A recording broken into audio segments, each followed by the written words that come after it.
નમસ્કાર. Dholka education society સંચાલિત શ્રી શિવશાસ્ત્રી અધ્યાપન મંદિર ડીએલએડ પ્રથમ વર્ષ કોર્સ 4 ગુજરાતીમાં પ્રાવીણ્ય સજ્જતા. આજના આ તાસમાં આપણે પ્રકરણ 1 ભાષા અને તેના કૌશલ્ય અંતર્ગત લેખનના પ્રકારો વિશેના મહત્વના મુદ્દાની ચર્ચા કરીશું. આજના આ તાસમાં હું મહંત ગીતાબેનજી સર્વ તાલીમાર્થી બહેનોને આવકારું છું. લેખનના પ્રકારો. અગાઉ આપણે લેખન કૌશલ્ય વિશેના મહત્વની તેના ઉદ્દેશો વિશેની ચર્ચા કરી ચૂક્યા છીએ તાલીમાર્થી બહેનો. આજના આ તાસમાં લેખનના વિવિધ પ્રકારો વિશેની સમજ આપણે કેળવીશું. શરૂઆતમાં વિદ્યાર્થીઓને લેખન કૌશલ્ય કેળવવા માટે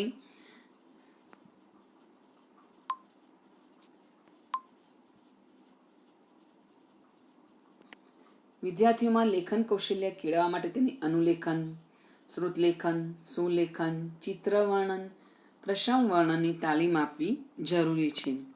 તો આ અનુલેખન, શ્રુતલેખન, સુલેખન, ચિત્રવર્ણન અને પ્રસંગ વર્ણન 1 થી 5ના પ્રારંભિક ધોરણોમાં બાળકોને શીખવવામાં આવે છે.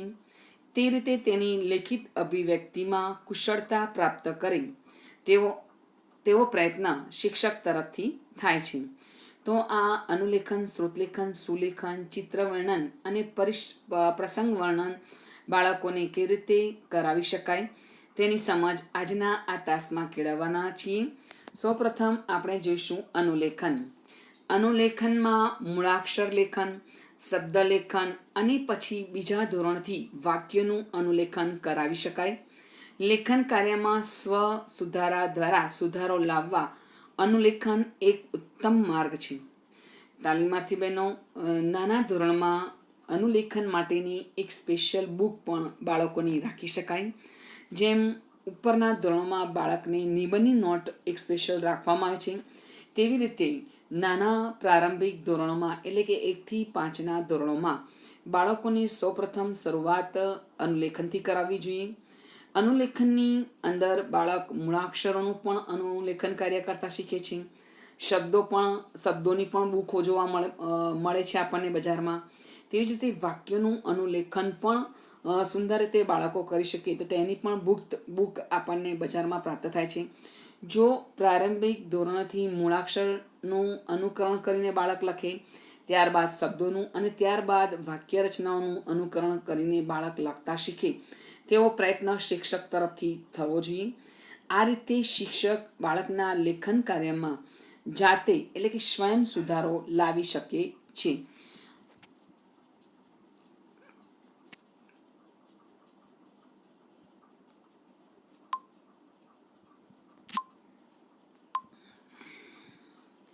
ત્યારબાદ છે અનુલેખન દ્વારા વાંચન કઈ રીતે સુધરી શકે. તો અનુલેખન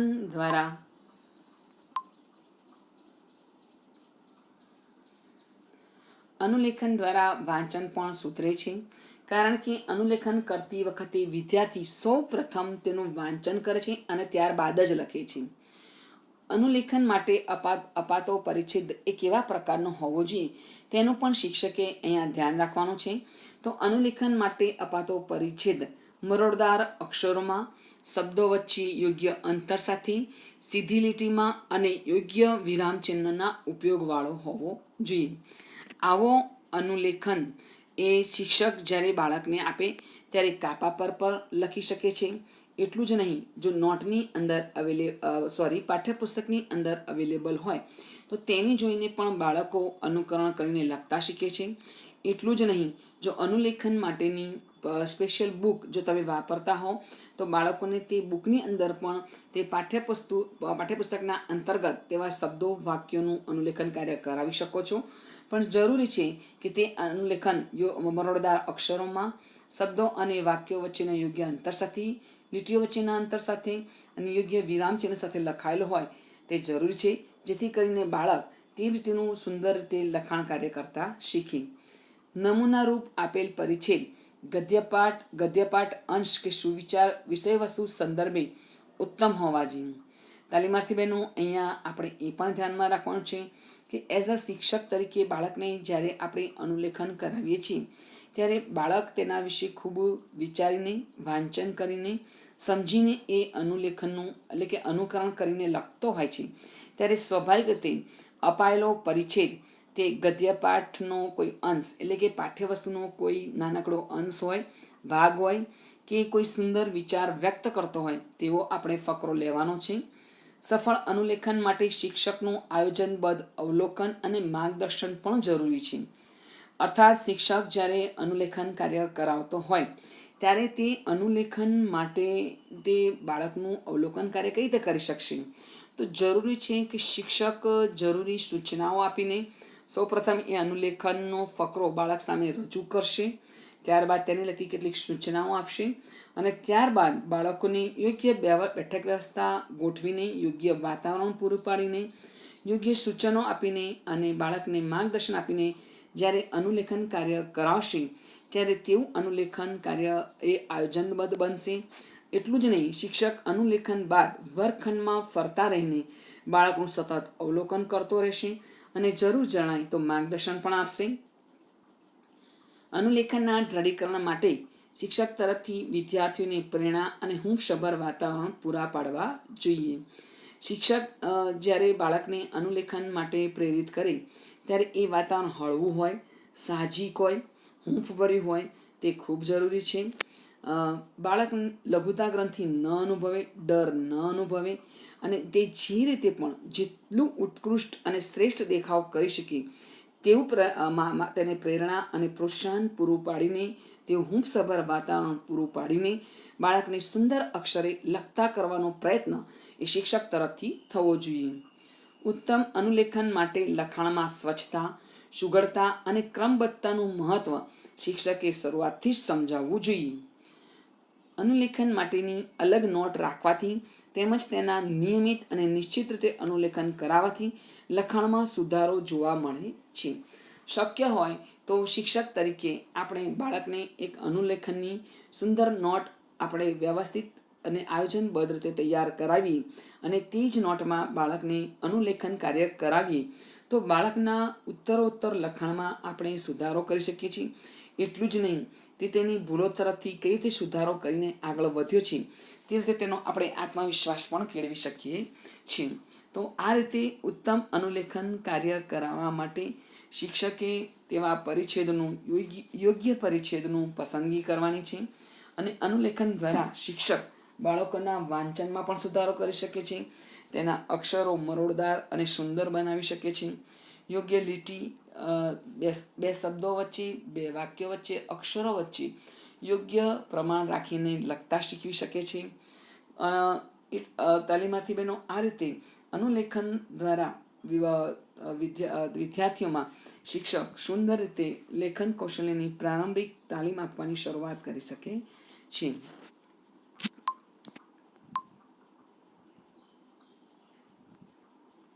ત્યારબાદ છે શ્રુતલેખન.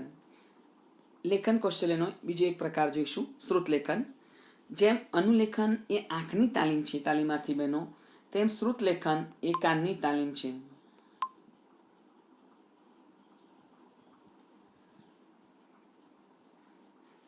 શ્રુતલેખન દ્વારા વિદ્યાર્થીનું ચિત્ત લેખન એકાગ્રતા કેળવે છે. ઉચ્ચારણ સાંભળી તે અનુસાર જોડણી લખવાની ટેવનું ઘડતર થાય છે. શ્રુતલેખન એ શિક્ષાપાઠ છે, કસોટી નથી. શ્રુતલેખનની અંદર શિક્ષક બોલે છે, પરિણામે શિક્ષકના માન્ય ઉચ્ચારો તથા કથનનો લાભ વિદ્યાર્થીને મળતો હોવાથી શ્રવણ કૌશલ્યની ખીલવણી થાય છે. માતૃભાષાની તાલીમમાં શ્રવણ અને કથન એ લેખન વચ્ચે અનુબંધને જોડે છે. શિક્ષક વારાફરતી વિદ્યાર્થીઓનું લખાણ જોવે છે. આ ઉત્તમ પદ્ધતિ છે, જેથી વિદ્યાર્થીઓને સંતોષ થાય છે, તેમને સાચા અર્થમાં માર્ગદર્શન મળી શકે છે. બીજું છે, વિદ્યાર્થીઓ પરસ્પર એકબીજાનું લેખન તપાસે, પણ આ પદ્ધતિ સંતોષકારક નીવડતી નથી. ત્રીજું છે, ઘણીવાર વર્ગના હોશિયાર વિદ્યાર્થીઓનું શ્રુતલેખન આરંભમાં શિક્ષક દ્વારા થાય છે અને હોશિયાર વિદ્યાર્થીઓ દ્વારા અન્ય વિદ્યાર્થીઓનું લેખન તપાસણી થાય છે. ભૂલો શોધાય છે, નિદર્શન થાય છે અને માર્ગદર્શન પણ પૂરું પાડવામાં આવે છે. તાલીમાર્થી બહેનો, અહીંયા કહેવાનું તાત્પર્ય એ છે કે શ્રુતલેખન એ કોને કહેવાય. જેવી રીતે અનુલેખન એ આંખની તાલીમ છે, શ્રુતલેખન ને કાનની તાલીમ કહેવાય છે. અનુલેખનમાં વિદ્યાર્થીઓ જોઈને શિક્ષકના શબ્દો કે વાક્યનું અનુકરણ કરીને લખે છે, જ્યારે શ્રુતલેખનમાં વિદ્યાર્થીઓ એ શિક્ષકના બોલાયેલા માન્ય ઉચ્ચારો તથા કથનનો લાભ મેળવીને સાંભળીને લખવાનું કાર્ય કરે છે. એટલે કે શ્રુતલેખનમાં શિક્ષક બોલે છે અને વિદ્યાર્થીઓને શિક્ષકનું બોલેલું સાંભળીને તેનું શ્રાવ્ય કરીને લખવાનું હોવાથી તેને શ્રુતલેખન કહે છે. તો આમ શ્રુતલેખન દ્વારા વિદ્યાર્થીઓને તેના શિક્ષકના માન્ય ઉચ્ચારોનો લાભ મળી શકે છે. તે જે શબ્દો કે વાક્યનું યોગ્ય અને શુદ્ધ ઉચ્ચારણ કરતા શીખે છે. તાલીમાર્થી બહેનો, ઘણી વખત આપણે શ્રુતલેખન કાર્ય કરાવીએ છીએ ત્યારે એટલી સમજ આપણે કેળવવાની છે કે વર્ગખંડમાં વિદ્યાર્થીઓની સંખ્યા જ્યારે વધારે હોય ત્યારે આપણે તેનું મૂલ્યાંકન કાર્ય કઈ રીતે કરીશું, તો તેની સમજ અહીંયા આપવામાં આવી છે. તો સૌપ્રથમ અહીંયા સૌથી ઉત્તમ માર્ગ તે છે કે શિક્ષક એ વિદ્યાર્થીઓનું સ્વયં તેનું લેખન કાર્ય તપાસે. આ સૌથી ઉત્તમ માર્ગ છે, પરંતુ આ બધી વખતે શક્ય હોતું નથી.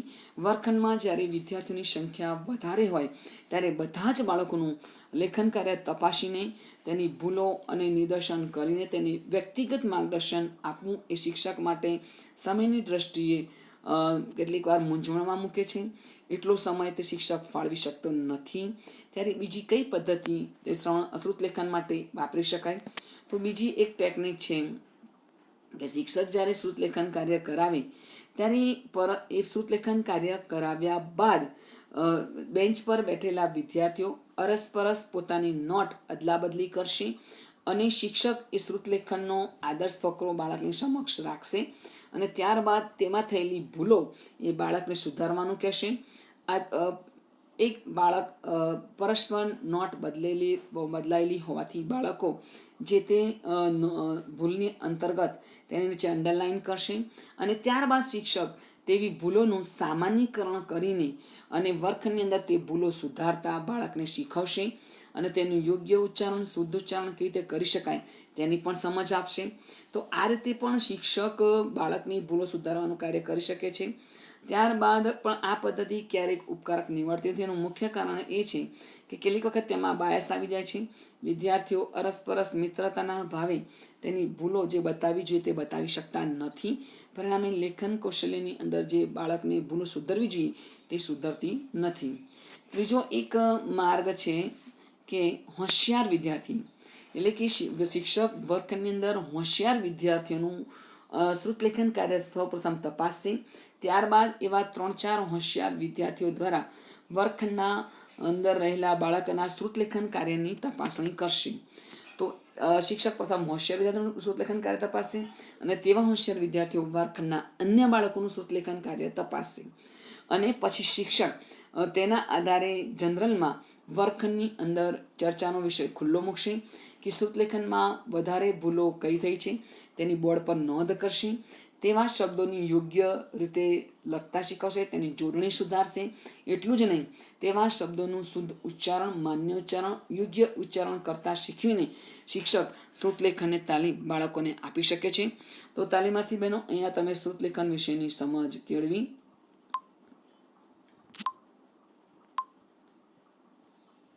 હવે આપણે સુલેખન વિશેની સમજ કેળવીશું. સુલેખન શબ્દ જ સૂચવે છે કે સુંદર નમૂનેદાર લેખન. સુલેખનના મહાવરાથી બાળકના હાથના સ્નાયુઓ કેળવાય છે. શિક્ષક વિદ્યાર્થીઓને હૂંફભર્યા માર્ગદર્શન સાથે લખતી વખતે અવલોકે તેમને યોગ્ય સૂચનો, બેઠક વ્યવસ્થા, પેન પકડવાની સાચી રીત વિશે માર્ગદર્શન આપે તો સુલેખન પ્રવૃત્તિ ઉપકારક બને છે. ખાસ કરીને પ્રારંભિક ધોરણોમાં અને તેમાંય શરૂઆતના એટલે કે પહેલા બીજા ધોરણમાં શિક્ષક બાળકને પોતાના હાથથી તેમનો હાથ પકડીને ક્યારેક શબ્દો, અક્ષરોનું ઘૂંટીને તેને સુંદર રીતે લખતા શીખવે છે, યોગ્ય મરોડ સાથે લખતા શીખવે છે અને તે માટે તેને ખૂબ જ હૂંફભર્યું વાતાવરણ પૂરું પાડે છે. આવા હૂંફભર્યા વાતાવરણમાં શિક્ષકના યોગ્ય માર્ગદર્શન અને પ્રેરણાથી બાળક સુંદર રીતે લખતા શીખે છે. તો સુલેખન એટલે કે સુંદર નમૂનેદાર લેખન. આ તાલીમ બાળકને પ્રારંભિક ધોરણોથી જ આપવાની શરૂઆત થઈ જાય છે. તે માટે સુલેખન માટે જરૂરી છે કે બાળક જે તે શબ્દોનું યોગ્ય રીતે અવલોકન કરે. તેને માટેની એક બેઠક વ્યવસ્થા, એટલે કે બાળકોની અરસપરસ એકબીજાના હાથ ન અડી જાય તેની લખતી વખતે ખાસ કાળજી રખાય, તેની પણ ધ્યાન અપાય. બીજું કે બાળકને પેન પકડતા પ્રારંભિક ધોરણોમાં આવડતું હોતું નથી, ત્યારે પેન પકડવાની સાચી રીત પણ શિક્ષક તેને તે વખતે શીખવે તો તેના સુલેખન કાર્યની અંદર સુધારો કરી શકાય છે. તો આ લેખન કૌશલ્ય કેળવવાની આ પણ એક સુંદર પારંપરિક તાલીમ છે. ત્યારબાદ છે પરિચ્છેદ લેખન. કોઈ પણ લેખનમાં નવો વિચાર કે નવો ભાવ રજૂ થતાં નવો પરિચ્છેદ રચાય છે. આ સર્વસામાન્ય નિયમ છે. શિક્ષક ઘણી વખત પ્રત્યેક પરિચ્છેદ લેખના આગળ પાછળના વિચારો સાથે યોગ્ય રીતે સંકળાયેલા હોય છે. તેની પ્રત્યેક પરિચ્છેદ રચના સાહિત્યિક બની જાય છે. વિદ્યાર્થીઓને પરિચ્છેદ રચવાની તાલીમ આરંભકાળથી મળવી જોઈએ. પરિચ્છેદ લેખનમાં પ્રાથમિક કક્ષાએ બાળક પરિચિત વિષયો ઉપર સ્વતંત્ર રીતે 5 થી 7 વાક્યો લખે એવી અપેક્ષા રાખવામાં આવે છે. પરિચ્છેદ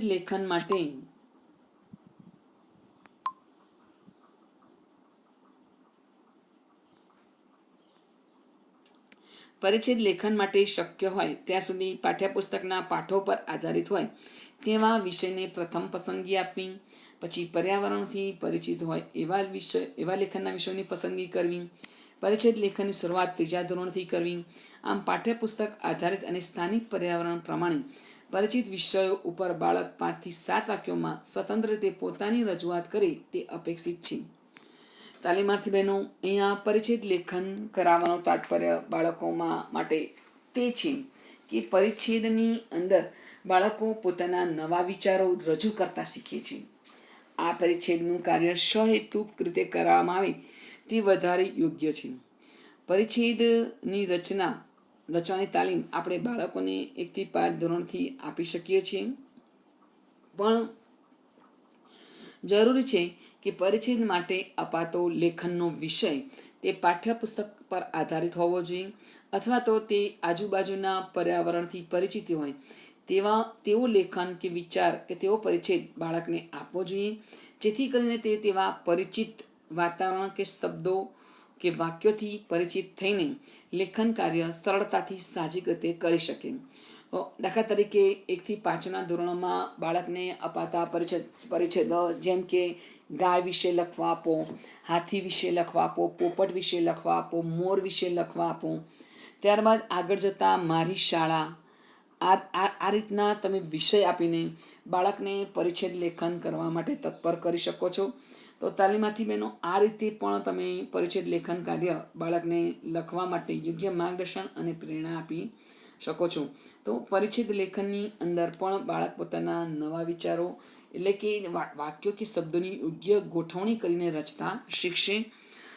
ત્યારબાદ આગળના ધોરણોમાં જેમ જેમ બાળક આગળ વધે તેમ તે પરિચ્છેદની વિષયનું વૈવિધ્ય આપણે બાળકને આપતા જઈ અને તેના લેખન કૌશલ્યમાં વધારો કરતા જઈશું, ઉત્કૃષ્ટતા લાવતા જઈશું.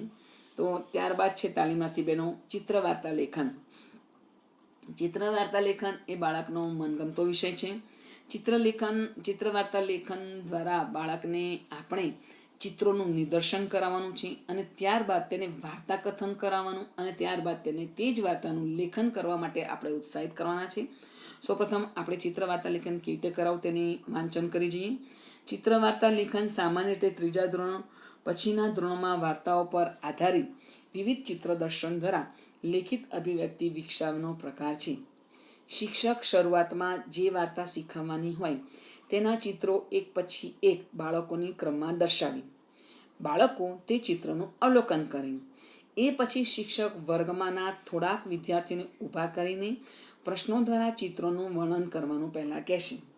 તેનું અનુસંધાનમાં ચિત્રવાર્તાના બીજા ચિત્રનું કરેલ અવલોકન તેનું વર્ણન બાળકોને રજૂ કરવા કહે છે. એ જ પ્રમાણે આખી વાર્તા 4 થી 5 ચિત્રમાં પૂરી થાય તેવા ચિત્રો દ્વારા બાળક પાસે મૌખિક અને લેખિત સ્વરૂપે રજૂઆત કરાવી. ચિત્રવાર્તાના શીર્ષક અને બોધ જરૂર જણાય ત્યારે શિક્ષક યોગ્ય માર્ગદર્શન દ્વારા બાળકોને સમજાવે તે જરૂરી છે. જ્યાં વાર્તાનું સંકલન તૂટતું જણાય ત્યાં શિક્ષક વ્યક્તિગત માર્ગદર્શન આપે એ જરૂરી છે. શબ્દભંડોળની વૃદ્ધિ માટે આ પ્રકારનું કથન અને પછી લેખન ફળદાયી બને છે. બાળકના પર્યાવરણને લક્ષ્યમાં રાખીને આવી ચિત્ર વાર્તાઓનો મહાવરો આપવો જરૂરી છે. પ્રારંભિક ધોરણોમાં બાળકોને વાર્તા ખૂબ ગમતી હોય છે. ત્યારે તમે તાલીમાર્થી બહેનો પાઠ્યપુસ્તકમાં ઘણી વખત તમે નાની નાની બાળ વાર્તાઓના ચિત્રો જોયા હશે, જેમ કે તરસ્યો કાગડો, લુચ્ચું શિયાળ, તો આ જ અથવા કીડી અને કબૂતર. તો આવી વાર્તાઓના ચિત્રો પાઠ્યપુસ્તકમાં આપવામાં આવેલા હોય છે. તાલીમાર્થી બહેનો તે ચિત્ર વાર્તાને તમે કઈ રીતે લેખિત અભિવ્યક્તિ અને કથન કૌશલ્ય બી કેળવી શકો છો. તો તેના દ્વારા લેખિત અભિવ્યક્તિ કેવી રીતે કેળવી શકાય તેની આપણે સમજ કેળવીએ. તો સૌપ્રથમ પાઠ્યપુસ્તકમાં આપેલા ચિત્રોનું આપણે બાળકોને અવલોકન કરવાનું કરીશું. ત્યારબાદ તે ચિત્રનું અવલોકન કરીને બાળકોને સમજાવીશું કે પ્રસ્તુત વાર્તાની અંદર તમે કઈ રીતે એક પછી એક વાક્યોની ગોઠવણી કરશો, કેવી રીતે આખી વાર્તા બને છે એ તમારે મનની અંદર પહેલાં બનાવવાની છે. બાળક ચિત્રોનું બરાબર અવલોકન કરે છે. ત્યારબાદ શિક્ષક એક પછી એક વર્ગખંડના બાળકોની અંદર તે ચિત્ર વાર્તાનો વિષય ખુલ્લો મૂકશે. એક પછી એક બાળક ચિત્રના આધારે તેને વાક્યોનું કથન કરવાનું, વર્ણન કરવાનું કહેશે. ત્યારબાદ વર્ગખંડના બીજા બાળકોને, ત્યારબાદ ત્રીજા બાળકોને, એમ કરીને ચિત્ર વાર્તાનું વર્ણન સૌપ્રથમ શિક્ષક બાળકને મૌખિક રીતે કરાવશે અને ત્યારબાદ તેના આધારે તે વિચારોનું સંકલન કરીને તેની યોગ્ય રીતે લેખિત રજૂઆતમાં વાર્તાઓ એટલે કે જે તે ચિત્રના અનુસંધાનમાં 1 કે 2 વાક્ય લખવાનું કહેશે અને ત્યારબાદ એક પછી એક એમ ચિત્રનું અનુસંધાન એટલે કે સંયોજન કરીને બાળકને આખી વાર્તાનું લેખન કાર્ય પૂર્ણ કરાવશે. તો આ રીતે પણ ચિત્ર વાર્તાનું લેખન કરાવવાથી બાળકમાં શબ્દભંડોળની વૃદ્ધિ થતી જાય છે, તેના વિચારો કેળવાય છે, તેની મૌખિક અભિવ્યક્તિ તો કેળવાય છે પણ તેની લેખિત અભિવ્યક્તિ પણ કેળવી શકાય છે. ત્યારબાદ છે પ્રસંગ વર્ણન. વિદ્યાર્થીઓ સ્વાનુભવ રજૂ કરવાની તક આપવી એ ખૂબ જરૂરી છે.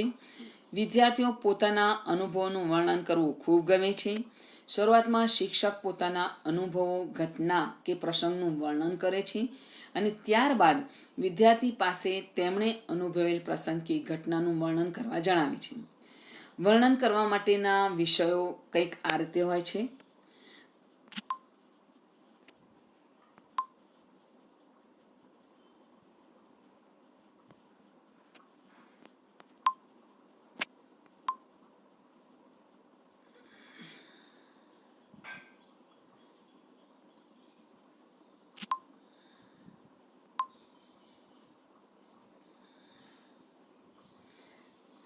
જેમ કે તમે જોઈ શકો છો, રેલવે સ્ટેશન,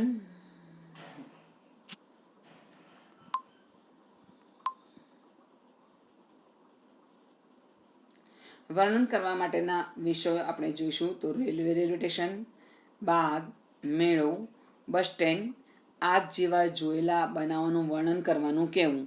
આવું વર્ણન કરતું લેખન બાળકને ખૂબ ગમે છે.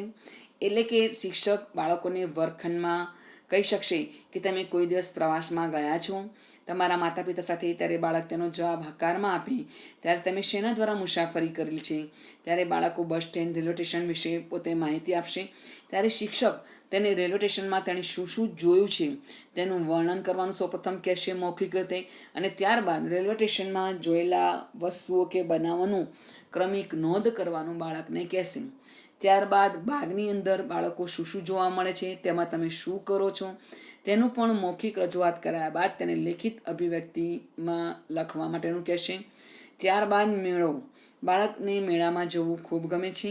તેની સમજ આપીને મેળાની અંદર તમે શું શું જુઓ છો, તેમાં ખાણીપીણીના કયા કયા સ્ટોલ હોય છે, મેળામાં તમે આનંદ કયા કયા સાધનો દ્વારા મેળવો છો, તમે શું ખરીદી કરવાનું પસંદ કરો છો. આવી સમજ આપ્યા પછી શિક્ષક બાળકને મેળા વિશે લખવાનું કહેશે, બસ સ્ટેન્ડ વિશે લખવાનું કહેશે. કેટલીક વખત બાળકે જોયેલા તેવી ઘટનાઓનું પણ શિક્ષક વર્ણન કરવાનું કહેશે. જેમ કે આગ જેવો જોયેલો બનાવ, કે તમે રોડ પર થયેલા કોઈ અકસ્માત માં તમે શું જોયું, શું ઘટના કઈ રીતે બની તેનું પણ તેની સમજ બાળકને કેળવવા આપીને શિક્ષક આ રીતે મૌખિક અને તાર્કિક આ બંને વસ્તુનું સાયુજ્ય જોડીને બાળકને લેખન કૌશલ્ય કરતા શીખવશે. તો પ્રસંગ વર્ણનની અંદર બાળકોની તાર્કિક શક્તિ, સર્જનાત્મકતાનો પણ બાળકની તાલીમ આપણે આપી શકીએ છીએ. તો આ રીતે લેખન કૌશલ્યની અંદર બાળક ઘણો બધો સુધારો લાવીને આત્મવિશ્વાસ કેળવતા શીખી જાય છે. તો આ રીતે આપણે લેખન કૌશલ્યના પ્રકારો જોયા તાલીમાર્થી બહેનો. ત્યારબાદ 5મા ધોરણ પછી લેખિત અભિવ્યક્તિના વિકાસ અર્થે આપણે સંક્ષેપીકરણ, મુદ્દા પરથી વાર્તા લેખન, નિબંધ લેખન, અહેવાલ લેખન, પત્ર લેખન, આત્મકથા, પ્રવાસ વર્ણન. એટલે કે પ્રારંભિક ધોરણોમાં આપણે બાળકોને શ્રુતલેખન, અનુલેખન, સુલેખન, પ્રસંગ વર્ણન, ચિત્ર વાર્તા લેખન જેવું લેખન કૌશલ્ય કરાવીને ત્યારબાદ પછીના ધોરણોમાં બાળકોને એટલે કે 1 થી 5 ધોરણ પછી બાળકોને તમે મુદ્દા પરથી વાર્તા લેખન, નિબંધ લેખન, અહેવાલ લેખન, પત્ર લેખન, આત્મકથા લેખન અને પ્રવાસ વર્ણન તેમજ રોજનીશી જેવા વિષયનું વર્ણન તમે કરાવી શકો છો તાલીમાર્થી બહેનો. તો આ રીતે પ્રસંગ વર્ણન જેવા લેખન કૌશલ્યના પ્રકારો વિશેની સમજ તમે બાળકોમાં કેળવી શકો છો. ચાલો તાલીમાર્થી બહેનો, આજના આ તાસમાં આપણે કઈ કઈ વસ્તુની સમજ કેળવી તેની આપણે સમજ કેળવી લઈએ.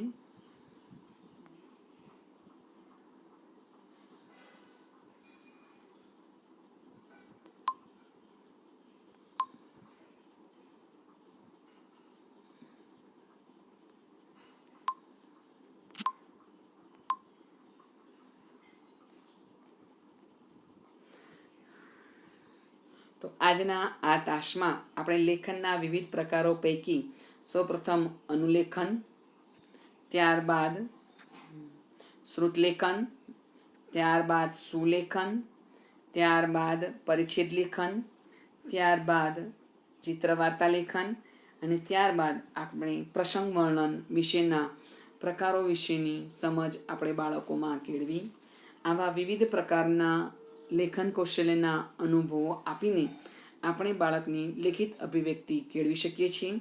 1 થી 5 ધોરણોમાં તમે જોઈ શક્યા વિવિધ પ્રકારો અને ત્યારબાદ બાળકોમાં લેખિત અભિવ્યક્તિ કેળવવા માટે શિક્ષક સંક્ષેપીકરણ, મુદ્દા પરથી વાર્તા લેખન, નિબંધ લેખન, અહેવાલ લેખન, પત્ર લેખન, આત્મકથા, પ્રવાસ વર્ણન, રોજનીશી વગેરે વર્ણનોનું લેખન કાર્ય કરાવીને બાળકમાં ઉત્તરોત્તર વિકાસ કરી શકશે. લેખિત અભિવ્યક્તિ કૌશલ્ય કેળવવા માટેની આપણે વિવિધ લેખનના વિવિધ પ્રકારો જોયા તાલીમાર્થી બહેનો. આજના આ વિડીયોના તાસમાં તમે લેખનના પ્રકારોથી સારી રીતે અવગત થયા છો. ફરીથી મળીશું બીજા એક મહત્વના મુદ્દાની ચર્ચા સાથે. નમસ્કાર.